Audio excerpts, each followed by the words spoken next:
গুন্ডা দমন বিলটি হচ্ছে সম্পূর্ণরূপে অপোজিশন বিরোধীদেরকে টার্গেট করে তাদেরকে তাদেরকে হ্রাস করার জন্য, বিরোধীদের হ্রাস করার জন্য, হিউম্যান রাইট অ্যাক্টিভিস্টদের হ্রাস করার জন্য, এবং সর্বোচ্চভাবে কাদেরকে হ্রাস করবে জানেন? সাধারণ মানুষদেরকে হ্রাস করবে, যারা বিজেপির কথাকে মানবে না।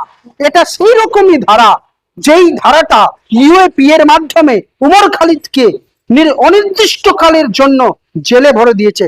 সংবিধানের, ভারতীয় ইন্ডিয়ান কনস্টিটিউশনের বেসিক এবং ফান্ডামেন্টাল রিকোয়ারমেন্টকে পূরণ করতে পারছে না। বেসিক স্ট্রাকচারকে শেষ করে দিয়ে, সংবিধানের মূল ভাবনাকে শেষ করে দিয়ে এই বিল পুলিশের হাতে এক্সেসিভ পাওয়ার তুলে দেওয়ার কাজ করছে, যেটা সত্যি লজ্জাজনক, ধিক্কারজনক। এবং দরকার পড়লে আমরা যেভাবে ইনস্টিটিউশনকে এ কন্ট্রোল করে নিয়েছে, তো আমরা লড়াই ছাড়া কোনো উপায় নেই। যে আত্মহত্যা করে মরল, এর দায় কে নেবে? এর জবাব, এর দায় শুভেন্দু অধিকারী। তো শুভেন্দু অধিকারী ক্যাবিনেট, যেই শুভেন্দু অধিকারী যখন বিরোধী দল নেতা ছিলেন, তখন উনি বলতেন, কি বলতেন? ডায়লগ মারতেন। কি ডায়লগ মারতেন? ডায়লগ মারতেন যে আপনারা আমার কাছে আসবেন, আমি আপনাদের হয়ে লড়বো, বুলডোজারের সামনে দাঁড়িয়ে যাব। লজ্জা করে না? লজ্জা করে না?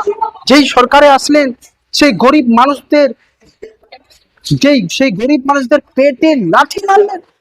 যখন বিরোধী থাকবো তখন অন্য কথা বলবো। সরকারে যেই গেলাম, মানুষের অধিকারকে ছিন্ন ভিন্ন করে দেবো, গরিব মানুষের রক্ত খেয়ে নেবো। লজ্জা করা উচিত। আমি চরম ধিক্কার জানাচ্ছি। এর পরিবারের দায় আমাদের দাবি, এর পরিবারের দায়িত্ব নিতে হবে সরকার, তাকে সঠিক কম্পেনসেশন দিতে হবে। এবং যারা ফাইন করেছে, এই হকারদেরকে যেভাবে অত্যাচার করছে, এই অত্যাচার বন্ধ করতে হবে।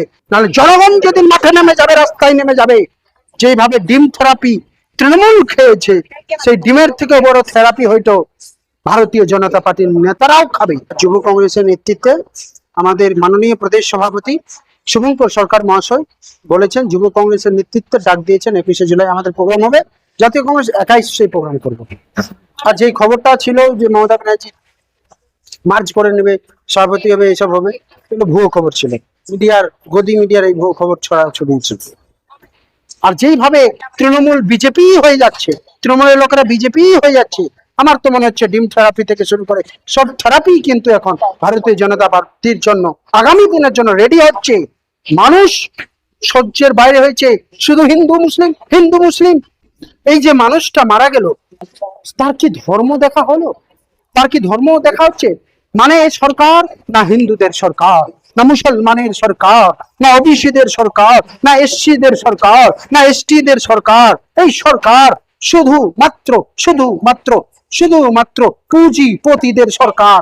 এই সরকার শুধু আমাদের সরকার। এই সরকার শুধু মাত্র আদানি আম্বানির সরকার। এছাড়া এই সরকার কারো নয়, গরিব মানুষের নয়, জনগণের নয়, মিডিল ক্লাসের নয়, মধ্যবিত্ত বড় লোকদের জন্য নয়, শুধুমাত্র বড় লোক যারা আদানি আম্বানি, এদেরই সরকার।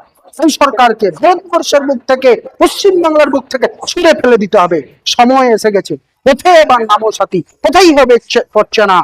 লড়াই হবে, লড়াই চাই, লড়াই করেই বাঁচতে চাই। আমি শুভেন্দু অধিকারীকে ধিক্কার জানাচ্ছি এবং ওনাকে বলছি, এই পরিবারের দায়িত্ব নেন। এবং আগামী দিনে একটা হকার মারা গেলে জনজোয়ার হয়ে যাবে।